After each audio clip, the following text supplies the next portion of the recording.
Priscilla's day starts very early. Each morning, she walks 1.5 kilometers to fetch water for herself and her sons. Her husband is out at work throughout the week, and this difficult task falls on her shoulders. Siguro po mga 7 container po ang nagagastos namin sa tubig. Na iniigib po namin doon sa poso, yung sa kanina. Ang hirap maglakad tulad niyan. Karga ko pa to, mag-iigib ka. Karga ko pa to. Tapos pupunta ka pa doon sa malayo. Konti-konti lang nadadala ko kasi hindi ko naman kaya lahat ang maano. Here, in the Philippines' Batangas City Water District, around 50% of the population still does not have direct access to clean water. The situation is similar in the rest of the country. Poor access to drinking water causes many waterborne diseases. The worst affected by water contamination are children up to 5 years of age.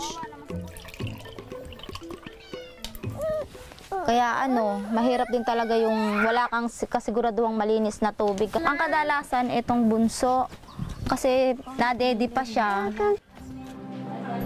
In the Philippines, more than $80 million is spent every year on water-related health problems. Health specialists say this could be easily avoided.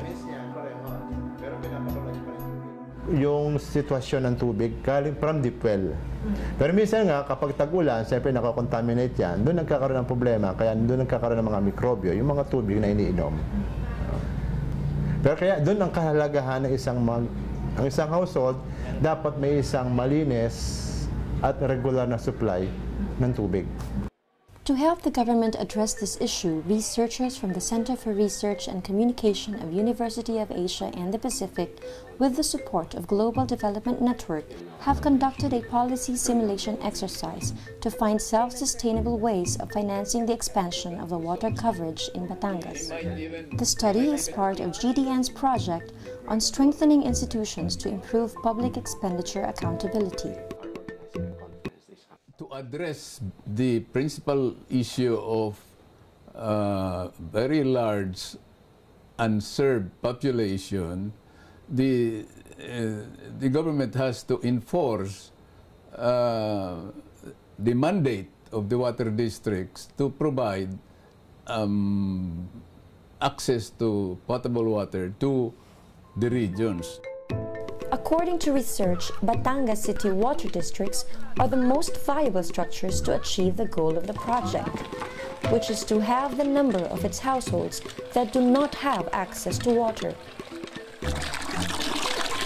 The research, the academe, and doing some of the research work is a very noble contribution to the government in terms of really providing what is really happening on the ground.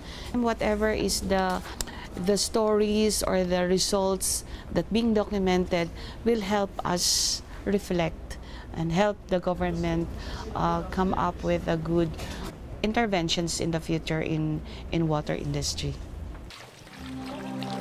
Josephine recently got a water connection, something that has come as a huge relief for her family and herself.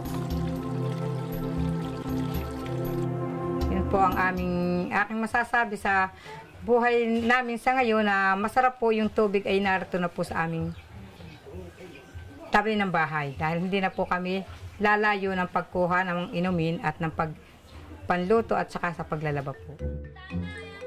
However, state water connections are yet to reach most households, and private water suppliers have been mushrooming all over the Philippines to fill this gap.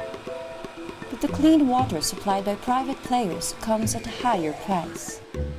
To expand its water coverage in the region, the government needs substantial resources, but they remain limited.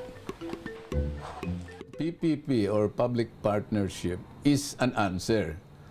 Lack of funds from the part of the government or limited funds, and the ability to manage a water system efficiently. As a result of the new water connection at home, Josephine is now able to save the money she earlier spent on buying drinking water. Napakalakas pong katulungan yung tubig namin sa ngayon. dahil po yung pambili namin ng tubig noon, ngayon po ay na malaking katulungan po sa akin dahil na nakakapagtabi pa rin po naman ako ng kaunti at para po maibigay sa mga bata.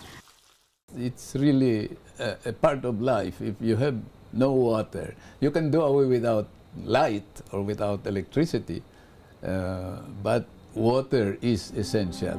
Plus the fact that they are more healthy and therefore would have a better opportunity in life than one coming from a household without a direct water connection.